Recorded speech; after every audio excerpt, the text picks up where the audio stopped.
Well, hi, good morning. Thank you for joining me in my shop. Today is January 7th, and it's not so cold out here. It's 1 degree, and we're looking at snow and I don't know what else later today, but not a lot of anything. Getting the day off here from the bad weather. So, in front of me is another radio I don't know anything about except, oh my god, there's a loud hum. I have to laugh because the last radio I worked on, I went through the regular maintenance stuff. You probably watched, you may have watched these videos, and then the radio developed a hum. And no matter how I hammered that radio, I could not hammer the hum out of it. So, and I struggled. So seeing this one that says hum, not to worry though. I'm sure the hum here is just your very common power supply filter hum. And I have no reason to think I'm going to end up in the same jackpot I did last time. So let's have a look at this radio. It's got two knobs. It's got lots of paint all over it. The cabinet looks to be painted to me, and it's all, the paint has been knocked on it. This is probably factory coating, not something somebody did. A piece of tape here. Piece of tape here. Oh, that's probably taping a back onto it. The back is not there, but look, the antenna is. The antenna's running here. Oh, that's good. A lot of these radios, the antenna is mounted on the back. When the back disappears, the antenna goes, and the radio, it's downhill for the radio from there. I see this one has the octal or loctal style of tubes here. Big number 2. Number 2. Why would they put a big number 2 there? It's a Philco written all over it. Philco on the tube there. There's a sticker back here. Most of it has fallen off. It's gone. And there's the antenna connections up here. So you take this radio out. Have to pay attention to what happens to these antenna wires. It's got looks like five tubes. The rectifier output tube, and then the radio tubes here. It's got a number here, B 4587. That's stamped right into the chassis, but here on the information tag, it's a number 57. Made in Canada, 35 watts. Made by the Philco Corporation of Canada Limited, Toronto. It's got the Canadian Standards Association stamp on it.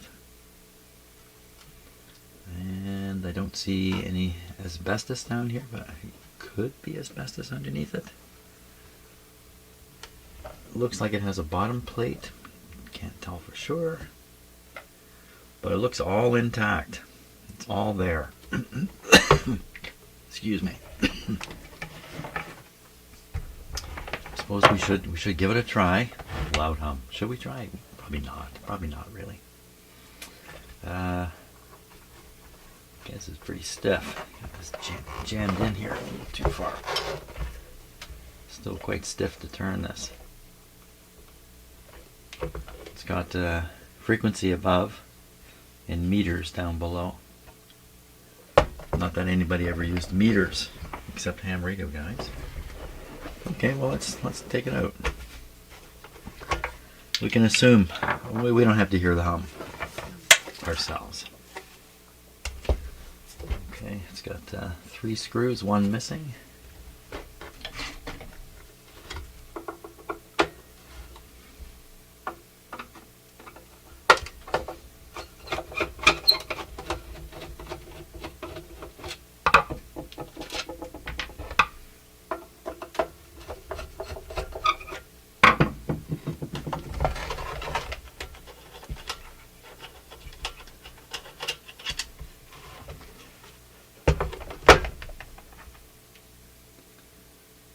These are self-tapping screws here.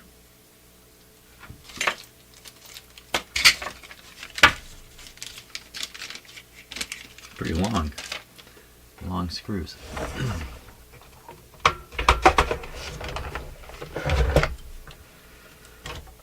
Okay, I'm watching the antenna wires now.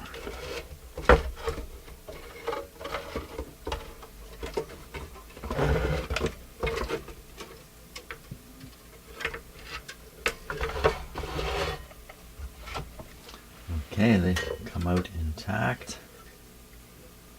I think I want to get a photograph of this right away, just in case the wire pops off. I haven't seen where it's from. Somebody's written stuff on here. Looks like 13 or B. And this looks, something's written on top of here too. Don't know why.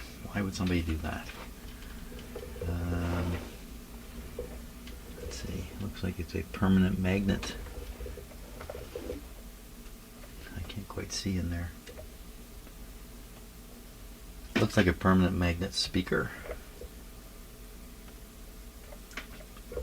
Dial light. Has a smaller set of capacitor plates for the local oscillator. The larger ones for the antenna tuning or whatever. Okay. Yeah, you can see the antenna is connected directly to this capacitor right here. Well, it looks to be in good shape. Let's take a look underneath here. Again, the antenna wires are. I'm going to flip it this way.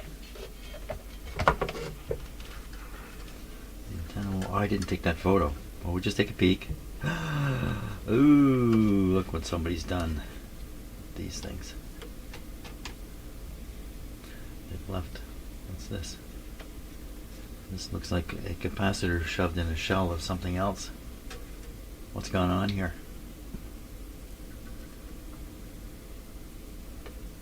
I'm not sure what's going on.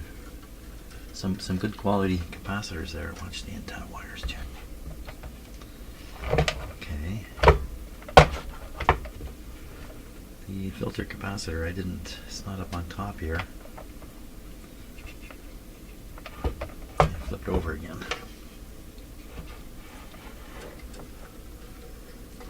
It's these big guys here. Ooh. I better photograph that before it's too late. It's going to be too late very soon. Okay. And I'm going to stop for a bit, have a little coffee, and then we'll plug away on this radio. Let's start by looking at the schematic here, which looks like a fantastic schematic. Let me just scroll down quickly. Look at the effort put into this information for this radio. This is the greatest I've ever seen for a small little table radio. Wow, you gotta hand it to Philco. Look at this. Wow.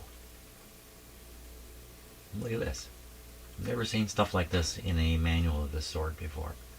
Maybe in the big communications receivers they have a lot of information, but wow. Well, that's fantastic. Look at the schematic. Look how they've broken it out into sections. Section 1, power supply. These are probably test points. A, B, C, D, more B. B, B, B, C, C. I wonder what these actually mean. This is the RF and converter circuits.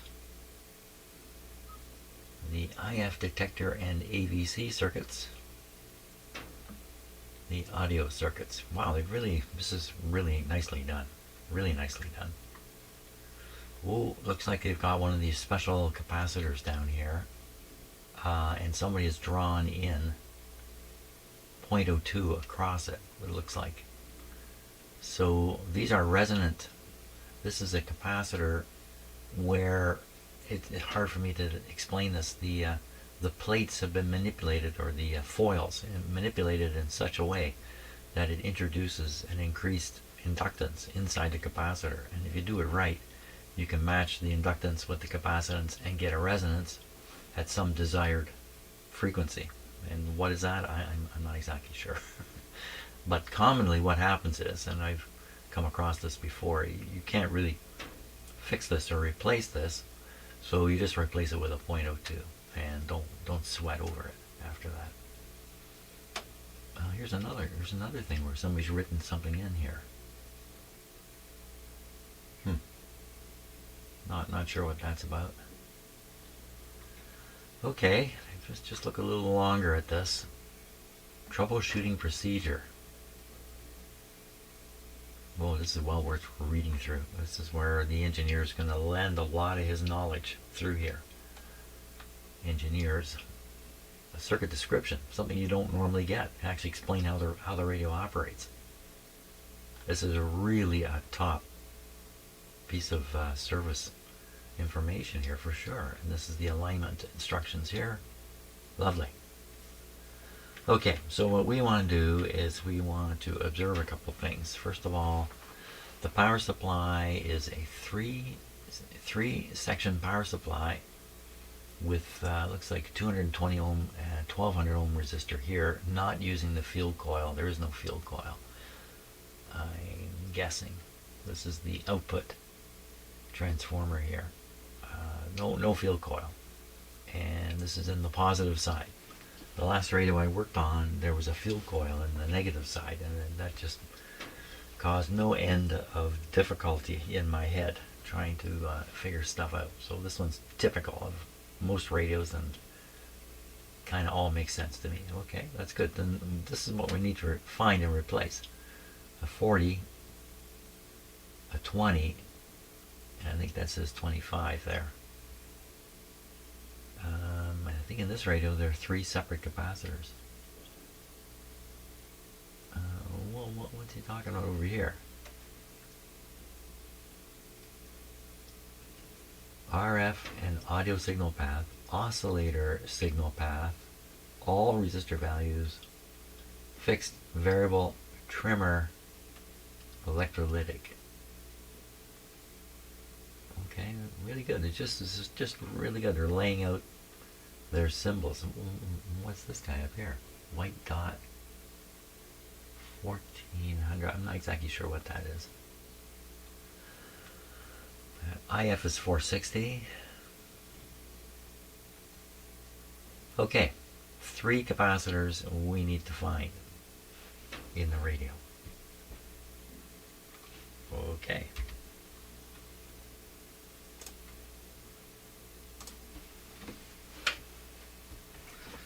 Oh, I haven't. You know what? Okay, so I didn't drink coffee yet because the coffee wasn't made. But now the coffee's made, so I'm going to stop, drink some coffee. I got to photograph those wires before they break off. And we'll carry on. I think the first order of business is dealing with this power cord. And I've seen this a few times. Let's see if they soldered this. It's not soldered. People don't have a soldering iron. So, yes, Bert. Yes, I'm busy, Bert.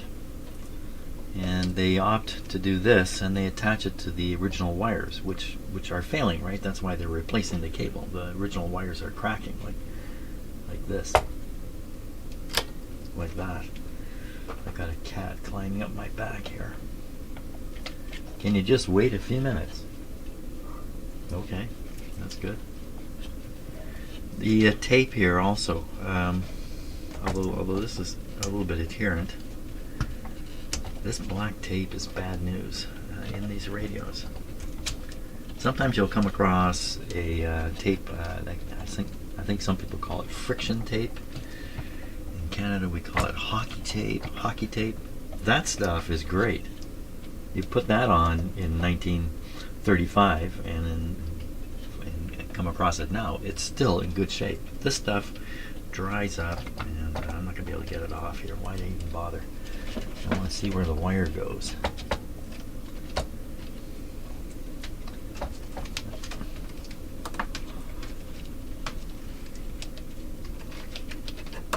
I think it's going all the way over to here. It's kind of tucked in under here. Yeah. Okay, just cut this off. What's happening, Bert?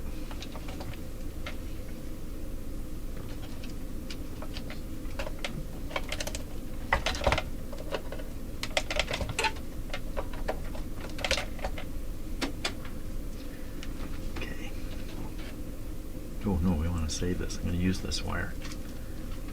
Keep it as long as we can.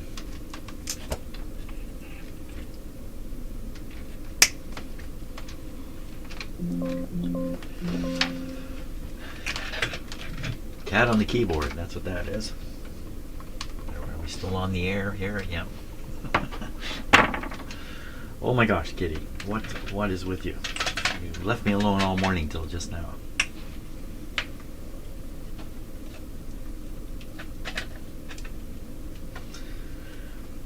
Okay, so this is very curious. This thing here.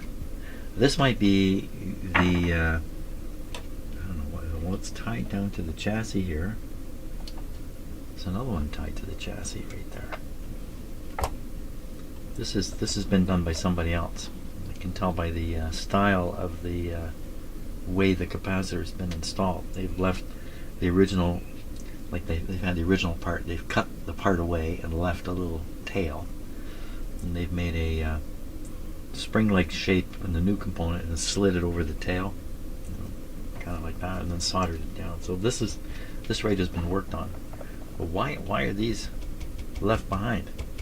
This must be not left behind. This must be a replacement here. So we got this one. We got this one here, which says 25 microfarads, and this one's probably similar. Oh, cat in the way. Where's the third one? Where is the third one? They were all fairly large. So these white capacitors, they're highly reliable. They look like replacements too. Now it's possible this radio went in for service during its life into a regular radio shop back in the day, and they made a few changes to make it work again. They wouldn't do a restoration. They just find what's gone wrong and replace it. And they might do one or two other standard sort of replacements. These white ones are 1, 2, 3. There's one in here. This is really curious. 4 of them, and I'm looking at the way they're soldered. They're all done. Or many of them are done with the same technique that I can see right on this capacitor. So this guy's been through a restoration. He's picked up some high quality capacitors along the way, but for some reason he didn't replace the big capacitors, or he did replace them, and his replacements have worn out now. Not this. Don't play with the screwdriver. This here. This is what you were going wild on. Go wild on that.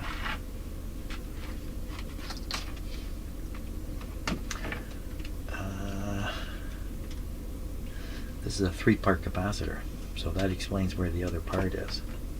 We've got a black, a red, and a yellow. The yellow is probably a bypass. It's probably coming over to... No, that's a rectifier tube. Oh, I'm going to rip those antenna wires off. I'm sure of it. So, and the plug is, of course, not polarized. Done a fairly nice job of it there. Okay. So I'm going to do this and these two. So red 50, and then the rest are covered here.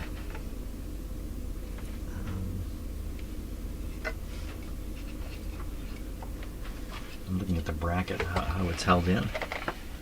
It's just held in with it's a very simple thing here. Maybe I can poke it out of there.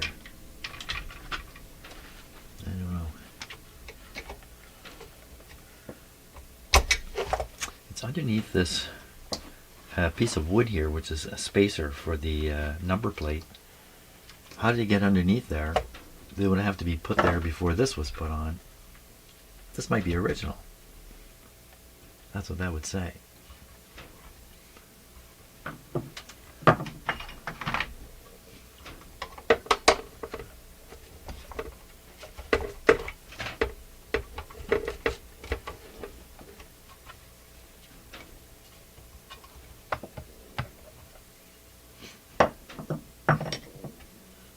do is just bend this up. I don't think I'm going to be able to do it. Okay, so that's just a screw, no nut.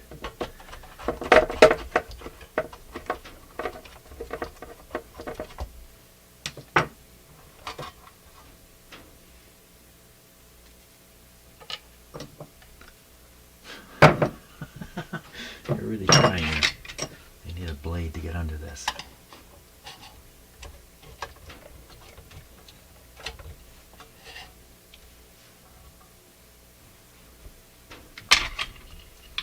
What are you looking at? He sees his brother. His brother is down the hall there. Hey, Wally. Hey, Wally. What are you doing? He's doing what cats do. Yeah, those two guys are brothers. Okay. What was I doing? How quickly he forgets.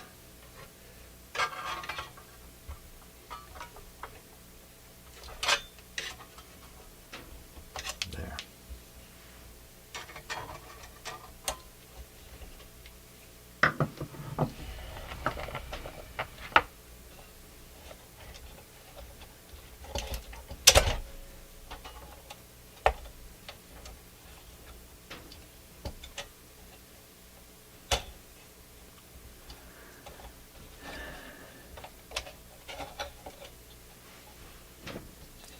$50, $30, $30 on the, so it's red, and then it must be yellow because it here says black, and black is the negative. So it's a 30 and a 50. 30 and a 50 and a 25. And how does that compare to what it shows on the schematic? A 40. I'm having some trouble reading that. Let me expand this a little bit.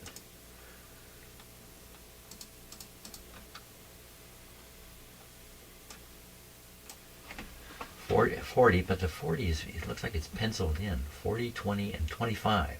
So there is a 25, which is an odd, kind of odd size. 40, 20, 25 is what it says. 40, 20, 25. 25, 50, 30. So this is pretty sure to be a replacement. It has the look, the way the wires are run the whole shot. This one looks original.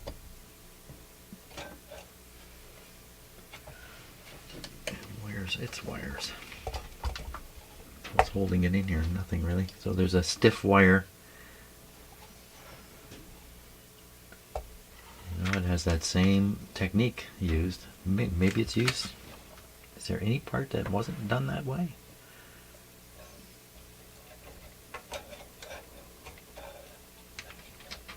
I see lots of things that indicate that a lot of this work was done by somebody.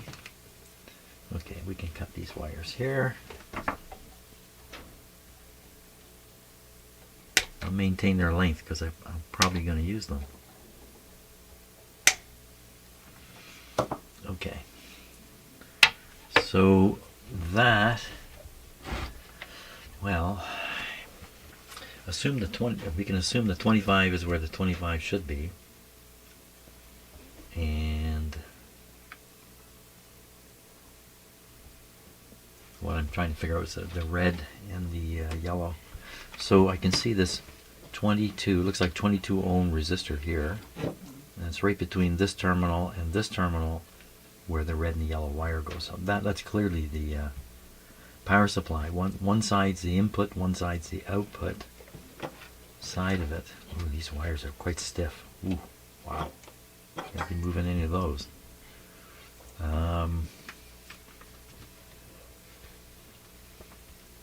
We can look at which terminal here on this tube and figure things out. And that terminal is pin number 8. So this is 8 on the rectifier tube. So we'll take a look at the schematic again. 8 on the rectifier tube. So there's 8, and it comes right out to here. So this first point is the yellow wire. Then the other side of the, I'm just going to verify this, the 220 ohm is the 20. In this case, I think it's a 30, because I've got a 50 and a 30 in there, so this is actually 30 or so. We put a slightly bigger one in. Then we go through a 1200 resistor. Let me just look and see if I can spot that quickly. A 1200. Well, it could be anywhere. Okay, 1200, and we're out. So this one is on B. They're all B minus. Okay, okay.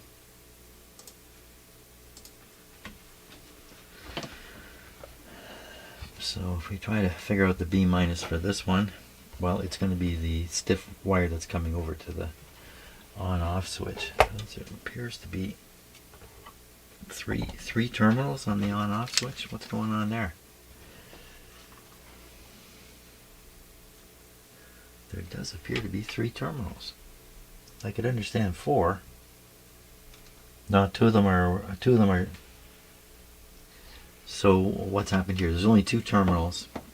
The previous person has cut a component off and left some lead wire sticking out, and then done that coil thing and put this capacitor on. And in doing that, just made it look like there's 3 terminals, but there's only 2. Okay, I gotta put this back in before I forget. Okay, we got capacitors going, we got wire going, the power wire going, we got everything going here.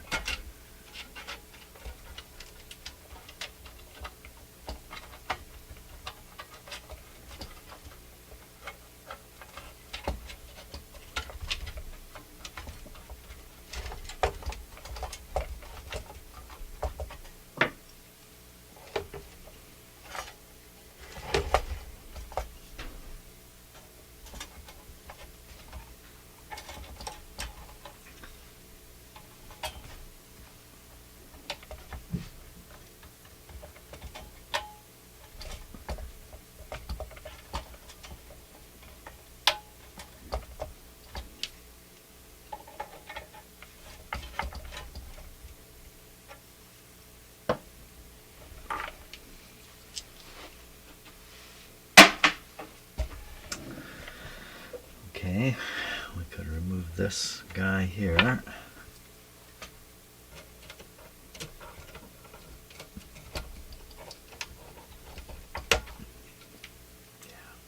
stiff as can be. Just crumbling.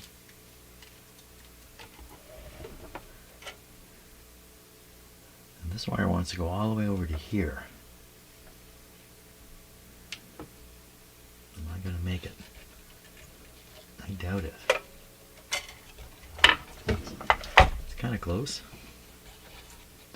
Let's figure out what's going on with this guy too. What's this? So it looks like a white capacitor inside this cover. Now, sometimes what restorers do is they try to insert a new capacitor in the shell of the old capacitor and continue the old look. And that could be what this is. Just somebody made an attempt at that. But no, I can look in the end here. You can see what he's attempted to do is maintain that special capacitor with the coil arrangement in it. So I'm going to leave that one alone. In fact, all these white capacitors, there's no reason for me to even think about. In fact, there's really no reason for me to think about anything except changing the hummers, which I'm doing. Everything else is bound to be good. Why would he do all that work and then leave these hummers? Because he did the work so long ago. This was done a long time ago. I think that would be the bottom line. Whoever did it knew what they were doing because they knew how to handle this situation. They've done an interesting thing there. That's my interpretation of the situation anyway. Okay. Yeah, can this wire make it? That's what we were questioning. Well, look at this. One's much longer than the other. That'll go there. That'll go there. Switch them around. There's no polarity in these things.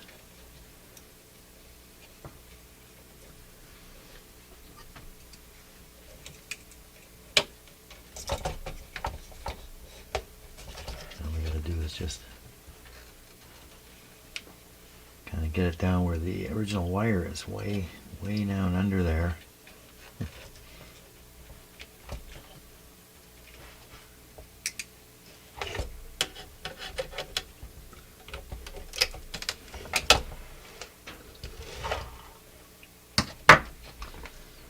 Pull the old one out here.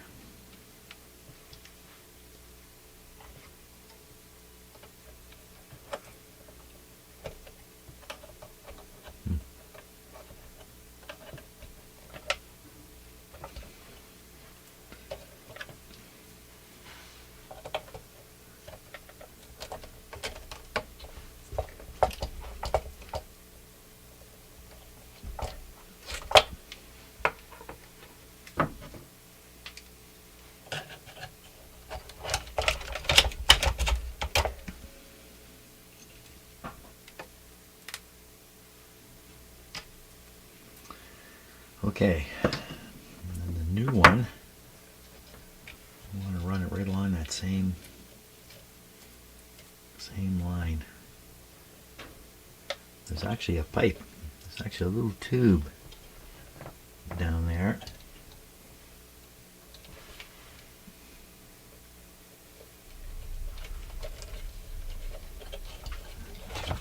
Tube's coming out.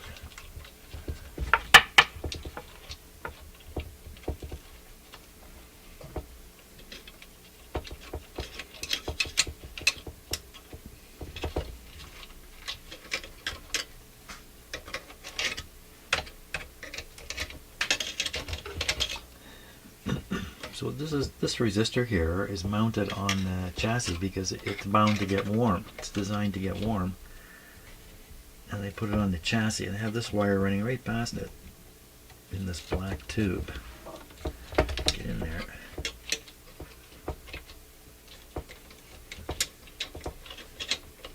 Some trouble getting the wire to go up.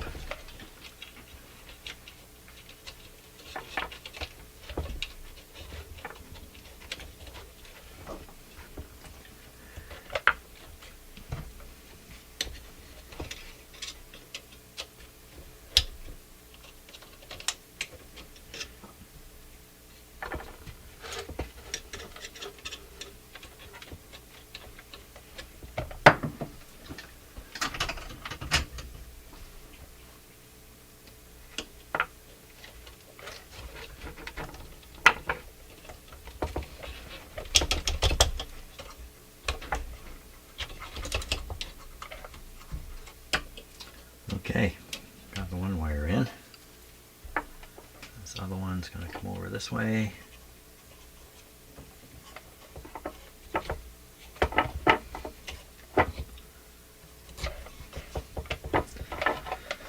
Good show. Okay, I'll make those connections and we'll pursue the capacitors there. Yeah, I'll do the whole thing.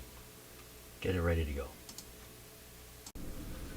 Okay, halfway through here, so I have this capacitor replaced there, and I have the old power cord reconnected here and back here, and I'm getting the double capacitor ready for attaching here. And I wanted to show you that what I've done here to make this easy is when I cut out the big capacitor, this guy, I left the wires behind. You can see them up in here, and this gives a lot of flexibility and no concern about terminations of these wires because they've already been terminated. So I've taken two capacitors, a 50 and a 22, which matches the schematic close enough. The schematic says 40 and 20, so I got 50 and 20, 50 and 22. So I soldered together the negatives. It's going to go on this black wire, and then the other two wires. I'm going to tuck this down here. The yellow one's a little on the short side, so I'm going to want this over that way. So what I will do, I could probably do this right here. I'll give better stability. Skip the red wire. And I can still use the yellow wire and the black wire. That's a good idea. So get rid of this red wire, but not right now, because I need it to keep marking the terminal. I'll cut it off when I'm done. I need to cut this one back a little bit. The black one. Hey, who took my cutters? There, right in front of me. Something, just quite a bit here. Something like that.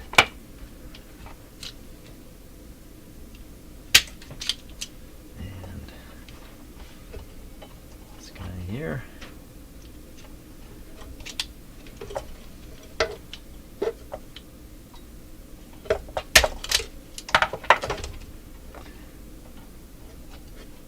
Okay. The first thing I'll do is I'll solder this in here and make it solid. And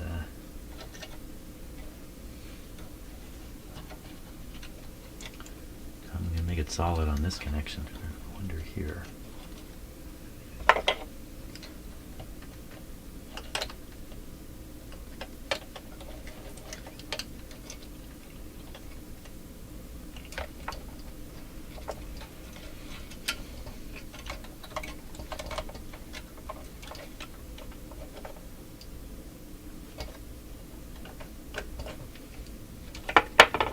Okay.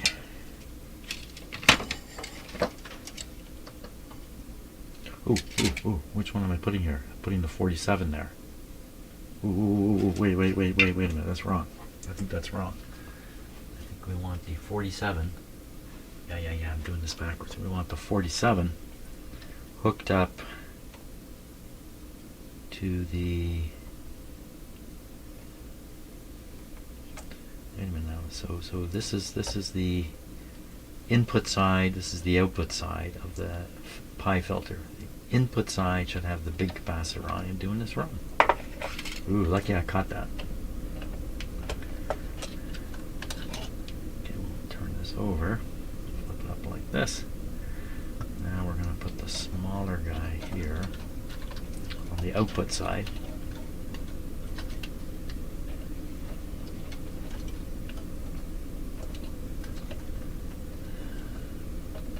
Personally, I find it so easy to make mistakes doing this work that it's a common event for me. I don't know about other people, but I make lots of mistakes. In fact, a significant portion of my time in here working is fixing my own mistakes, finding them and fixing them. Try as I may to not make mistakes. And you'd think, yeah, after doing this for years, wouldn't you get it right? Well, not me. Okay, we're going to slide that up there.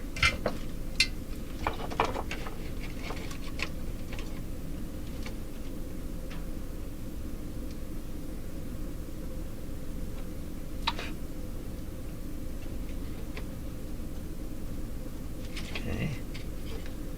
We'll solder this guy here.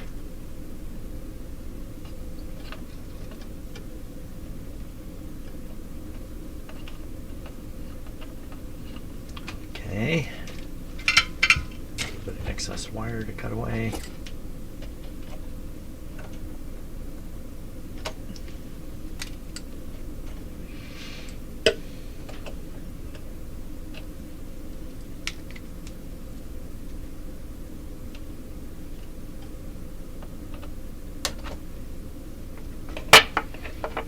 Oops, we can cut the red wire off. And now we just need to connect the ground, or B minus, I should really call it B minus. I don't like the term ground. It's abused too much.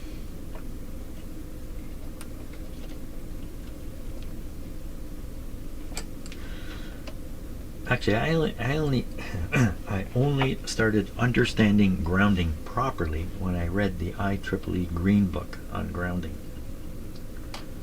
Up until then, I had the same false notions that all kinds of people have who work with electricity about grounding.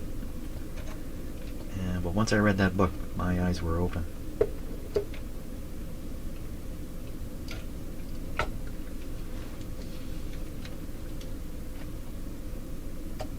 Well, I think my eyes are open. I just have another new false notions about it. Earthing. I like the way the British people refer to it as earthing. That's a much clearer definition of what you're talking about.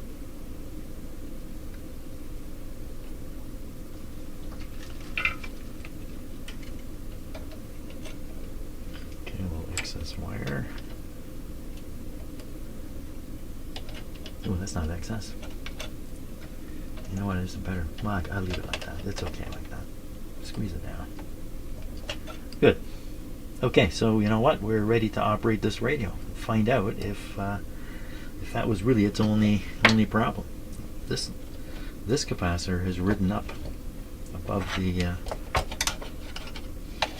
How'd that happen? I guess because I was tugging the wires down here. Go down. Go down in. Okay. Did I cause a short there? Hope not. Okay, yeah, turn it upside down, dump the junk out. There's some junk in there now. Careful, man, you gotta break those wires, they're gonna go. And we knocked the junk out. Okay. You're probably better off operating this laying on its back. No, we're gonna set it down. We'll set it down.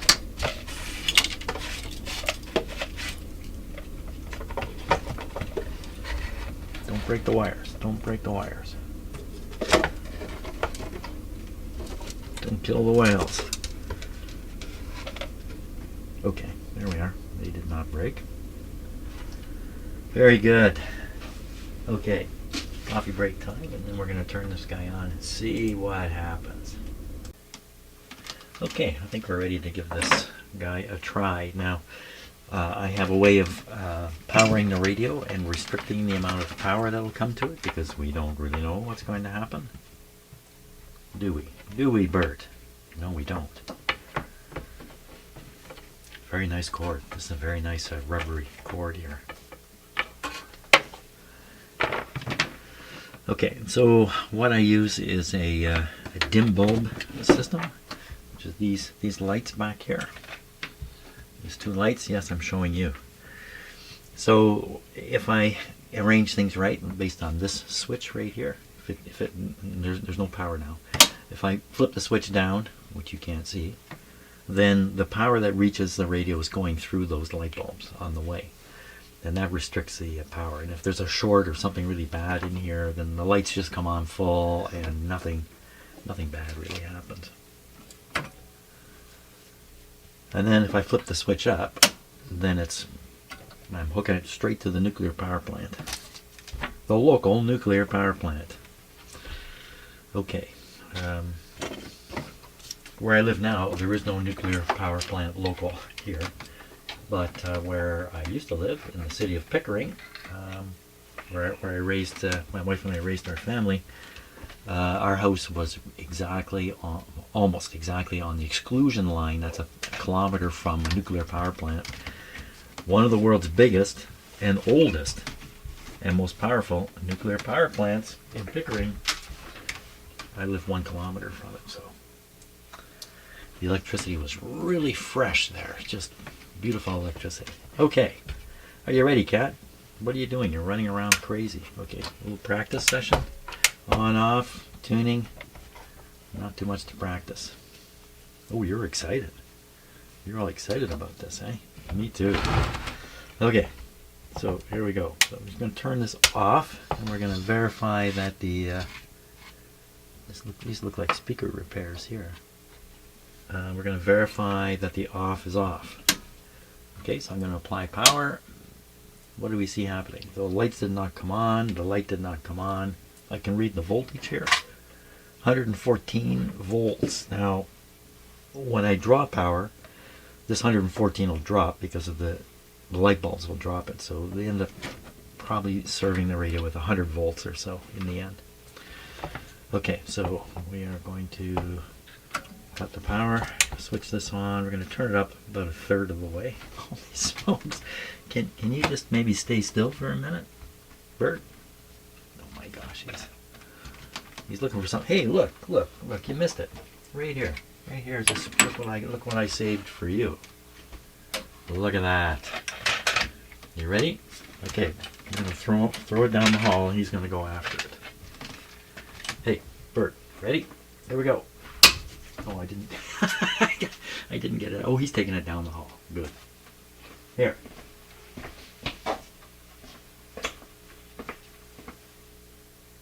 Keep playing. And you know what? I'm closing the door on you too. Bye. Oh, I feel so rude. You tricked me. Now I'm outside. He's not alone though. There's 2 other cats out there. Okay, I've delayed this as long as I possibly can. Here we go. What happens? Okay, so the lights have behaved normally. It came on a little bit. Tube heaters warmed up. Draw goes down. Lights go out. Now you'll probably see maybe this come back on. We will see. So far, so good. It's my cat trying to break in. Here it comes.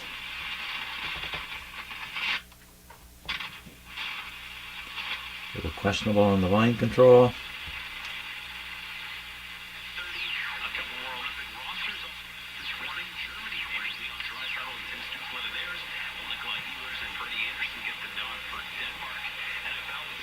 So I think this is 690. That's pretty close. Sound is good. Antenna is directional.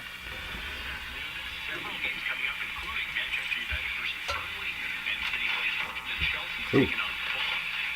What was that?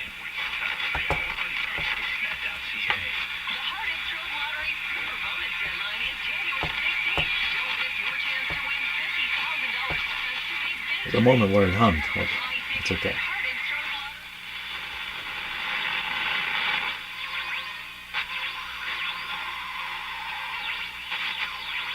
Lots of swooshy sounds in here, heterodyne sounds.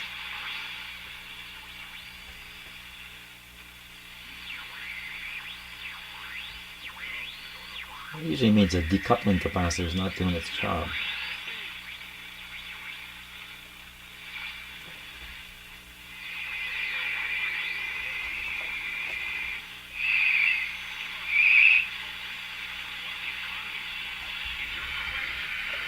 This is probably 1010, coming from Hamilton, I think.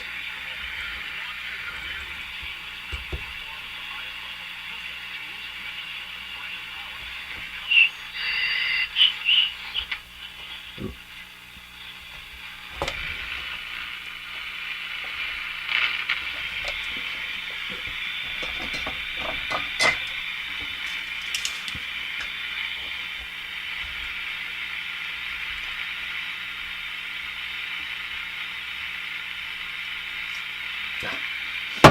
No matter how hard I try, I spray too much.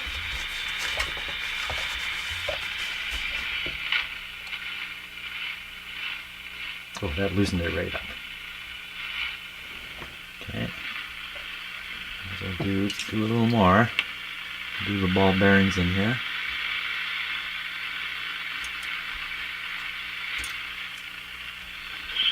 And we'll do the grounding area.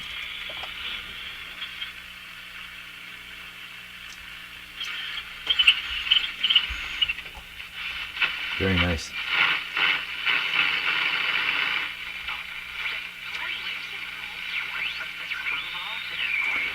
So the heterodyne, the tone you hear,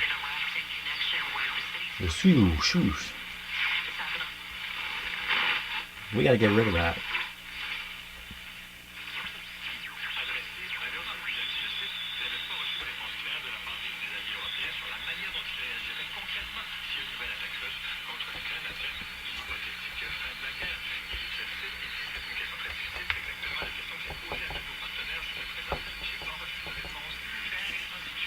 Okay, not bad.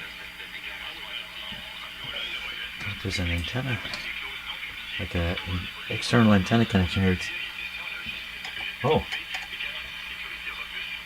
it must be a ground connection. It's tied right back to the chassis. So I guess that undo that and connect it to a real ground, which I would never want to do. Let's do a little chassis check, and then we're done for today. Chassis voltage check, right?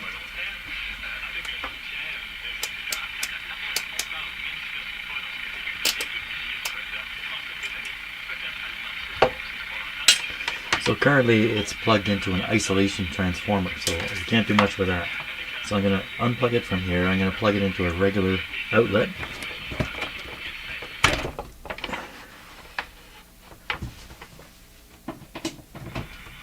Okay. And we're going to look for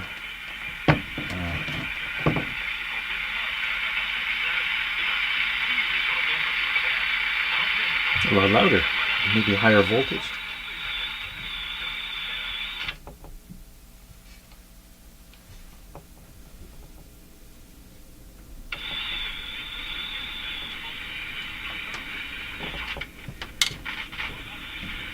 Okay, red to ground. If we see 60, that tells us something. We see 0, like I'm seeing now. If I reverse the plug, let us reverse the plug. I think we're going to see 120 now, or something like that. So we're seeing the complete supply voltage. Unplug it. It's dangerous right now.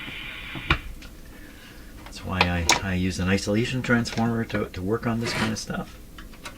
We'll take a look at the schematic and ponder how the chassis is involved with the circuitry. I think I can guess, but let's take a look here. So I'm looking for a capacitor that runs to the chassis. It's likely to be shown. It's this one. It's this one. It's this thing. Of course, it's this thing.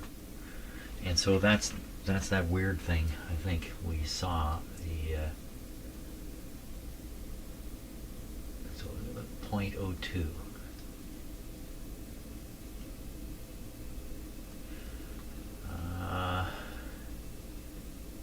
Yeah, I'm going to have to assume that what's happened here is somebody's written this in as an alternative to this, not as an addition to it, just an alternative to it. So what we would expect then with a voltmeter like the one I'm using is when the plug is plugged in, let's see, where's this side going? So this side, this is the B minus. So this would be, yeah. I mean, B stand for B minus? I don't think so. And then we come all the way across, and there is the connection to the chassis. And reading with a high impedance voltmeter can easily read full voltage through this capacitor. The fact that I was able to reverse it and the voltage went to 0 kind of suggests to me everything is working the way it's intended to work. If you don't have this, then the chassis, the metal chassis, is just sitting. It's a big chunk of metal sitting next to all your radio parts, and that big chunk of metal is going to cause you trouble because it's going to act like an antenna and convey signals and do other bad things. So that's why this connection's made. So the chassis is not. They call this floating the chassis, but I mean that's just as bad as using the word ground. So okay, that's the situation. Everything is good, except for the radio's heterodyne during tuning, which we will look into tomorrow. Okay, great, fantastic. Well, thanks a lot for watching today. And if you notice the radio's not humming, oh, am I ever thankful for that, because the last radio I think I spent, who knows how many days on it trying to resolve a hum. 10 days? and never did resolve the hum on it. So this guy's great. Okay, thanks again for watching, and see you on the next video.